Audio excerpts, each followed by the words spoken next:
నల్లగొండలో విద్యావంతులు నగరమోగించి కదలాలే మంచి చేసేటి మన మల్లన్నకు మీ ఓటు వేసి గెలిపించాలే దండు గట్టి దండోరేతాం చేతి గుర్తుకే ఓటేద్దాం ఎత్తరన్న జెండా కాంగ్రెస్ చేతి గుర్తు జెండా మన తీర్మార్ మల్లన్నే పేద ప్రజల కండదండ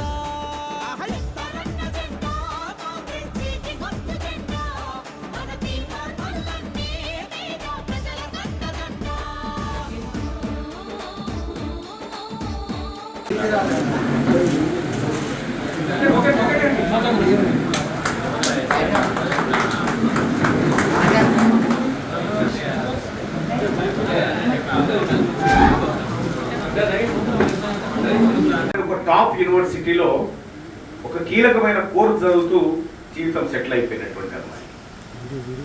ఆ అమ్మాయి మిర్యాలగూడకు సంబంధించినటువంటి ఒక ముస్లిం అమ్మాయి.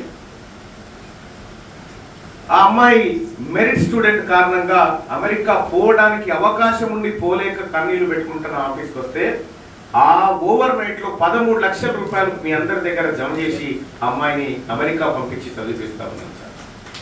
ఇంకొక అమ్మాయిని వరంగల్ నుంచి అరుంధతి యాదవ్ సార్, అమ్మాయి పేరు వరంగల్ నుంచి అరుంధతి యాదవ్ అనేటువంటి అమ్మాయి కట్టుబట్టలతో ఇంటి నుంచి పారిపోయి వచ్చింది.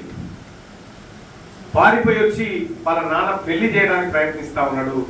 పెళ్లి చేస్తా అని తిరుగుతూ ఉంటే ఆ అమ్మాయి ఎట్లా చేసి ఇంట్లో సర్టిఫికేట్లు తెచ్చుకోమని చెప్పిన తెచ్చుకున్న తర్వాత ఆ అమ్మాయికి మంచి మెరిట్ స్టూడెంట్, అప్పటికే అమెరికాలో పై చదువులకు కావాల్సిన అన్ని క్వాలిఫికేషన్స్ ఉన్నాయి వీసాతో పాటు. ఆ అమ్మాయిని కూడా అమెరికాకి పంపించి చదివిపిస్తా ఉన్నాను సార్.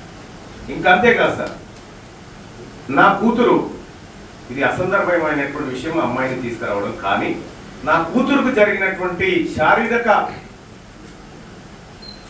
లోపం ఏ బిడ్డకు జరగకూడదని మీ అందరి సహకారంతో 200-300 మంది బిడ్డలకు ఆపరేషన్లు చేయించినటువంటి వాడు సార్ తీర్మానం. ఇవాళ అంతేకాదు సార్, తల్లిదండ్రులు లేనటువంటి పిల్లల్ని తీర్మానం ఫస్ట్ రిక్రూట్ చేసుకుంటాడు.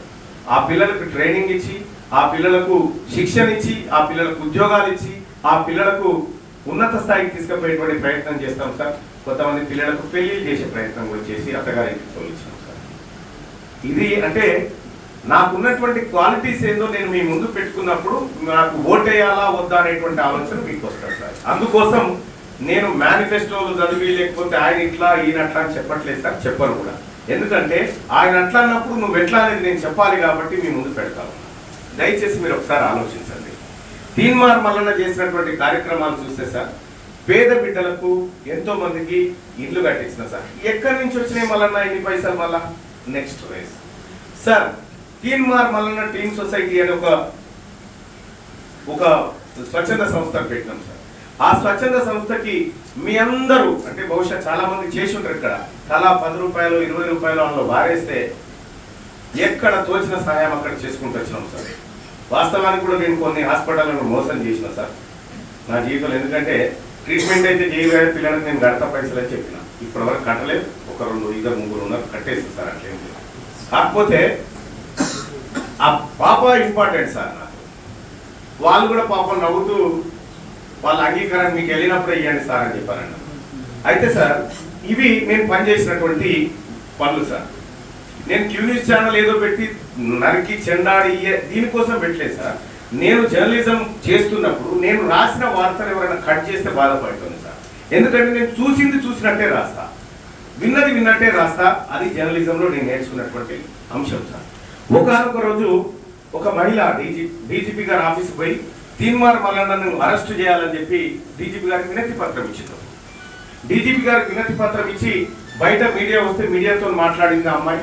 మాట్లాడి ఆ పెద్దమ్మ మాట్లాడి మల్లన్న గారిని అరెస్ట్ చేయాలంటే పాపం ఒక్క మీడియా విధవ ఆ అమ్మాయి వాయిస్, ఆమె వాయిస్ మీడియాలో ఏకపోయి బాధపడతా ఉంటే నేనే పిలిపించి తీన్మార్ మల్లన్నను అరెస్ట్ చేయాలని క్యూ న్యూస్లో వేసిన సార్. నేను అదే మాట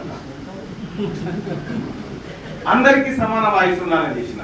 నేను ఆ వార్త వేయగానే సార్ అది డిలీట్ చేయని చెప్పి డీజీపీ గారి దగ్గర పోయి ఆమె కాగితం వాపసు తెచ్చుకున్నాను. అంటే కనీసం తీన్మార్ మల్లన్న నేను చెప్పుకోను కంటే నేనేం చేసినో చెప్పుకోను కంటే ఎందుకు అరెస్ట్ చేయాలనే చర్చ వచ్చినప్పుడు జనం ఆలోచిస్తారు కదా. ఒక నెగిటివ్ అంశాన్ని కూడా పాజిటివ్ వైపు ఎట్లా వాడుకోవాలో తెలిసినటువంటి వ్యక్తిని సార్. ఇక అది జర్నలిజం సార్. ఇదే జర్నలిజంలో మీ అందరికి తెలుసు, ఈ రాష్ట్రంలో నేను బయట పెట్టినటువంటి కుంభకోణాలు సార్. తీన్మార్ మల్లన్న మాట్లాడుతూ నోటి మాటగా మాట్లాడే వ్యక్తి కాదు, కొంత సరంజామా తయారు చేసుకున్న తర్వాతనే మాట్లాడతారు.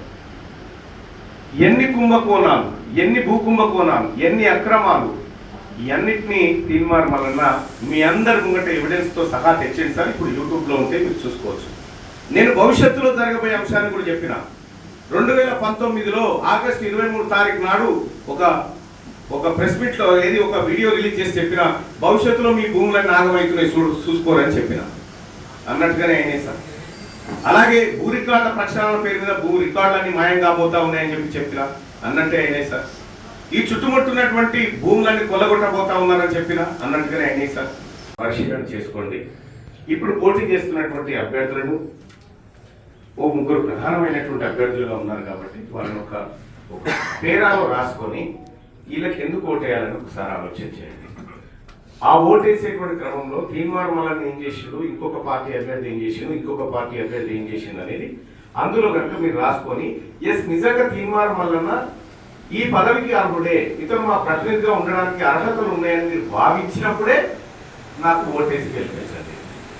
లేదు అనుకుంటే నన్ను తిరస్కరించేటువంటి అవకాశం మీకు.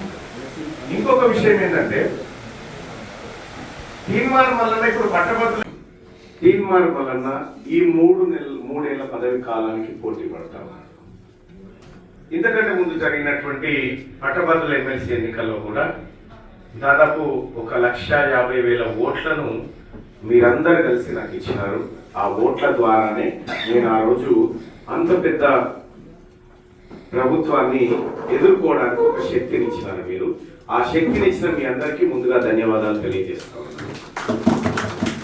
ఇక ఈ పట్టభద్రుల ఎమ్మెల్సీ ఉప ఎన్నికల్లో అప్పుడు గతంలో ఓడిపోయిన తర్వాత తీన్మార్ మల్లన్న ఒక్కరోజు కూడా ఇంట్లో పడుకోలేదు. నేను ప్రతిరోజు పోరాటం చేసుకుంటూ వచ్చిన, ప్రతిరోజు మీ అందరికి తెలుసు, ఇంకా ముఖ్యంగా ప్రతి న్యాయవాదికి తెలుసుంటది, తీన్మార్ మల్లన్నకు కోర్టులకు, కేసులకు, జైళ్లకు అవినాభావ సంబంధం ఏర్పడ్డది.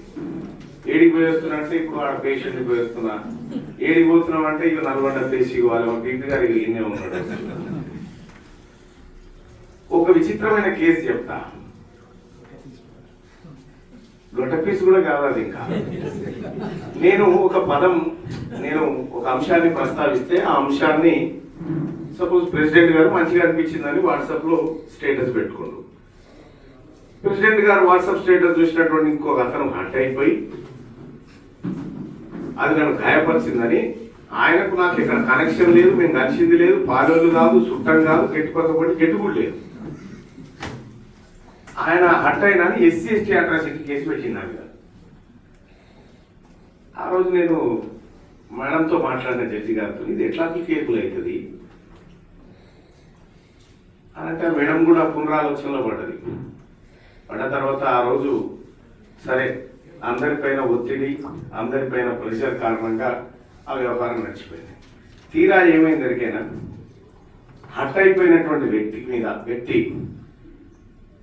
ప్రభుత్వం పోగానే అమితమైన ప్రేమతోటి ఈ కేసు నేనేదో పొరపాటు పడేసినాక నాకేం తెలుసు అన్నా ఇది అని వచ్చి హైకోర్టులో అఫిడవిట్ వేసాడు. ఈ రకంగా నా మీద ఒక 70-73 కేసులు అయినాయి. ఏ ఒక్క కేసు కూడా తీన్మార్ మల్లన్న ఇంటి పంచాయతీ కాదు, గెట్టు పంచాయతీ కాదు, భూమి పంచాయతీ అంతకంటే కాదు. ఇది కేవలం ప్రజల కోసం జరిగినటువంటి, ప్రభుత్వంతో నేను చేసినటువంటి ఒక పోరాటంలో భాగంగా ఆ రోజు ప్రభుత్వం కొంత ఒత్తిడి పెంచాలనేటువంటి ఉద్దేశంతో నా మీద వేసి ఉండొచ్చు. ఆ రోజు ప్రభుత్వానికి కొంత ఇబ్బంది కలుగుతా ఉంది కాబట్టి ఆ ప్రయత్నం చేసి ఉండొచ్చు, సహజంగానే చేస్తారు కూడా. ఎందుకంటే పాలకుడు అనేటువంటి వ్యక్తి సహజంగా, ముఖ్యంగా అప్పుడున్నటువంటి పాలకుడు విమర్శలని వీటిని తట్టుకుని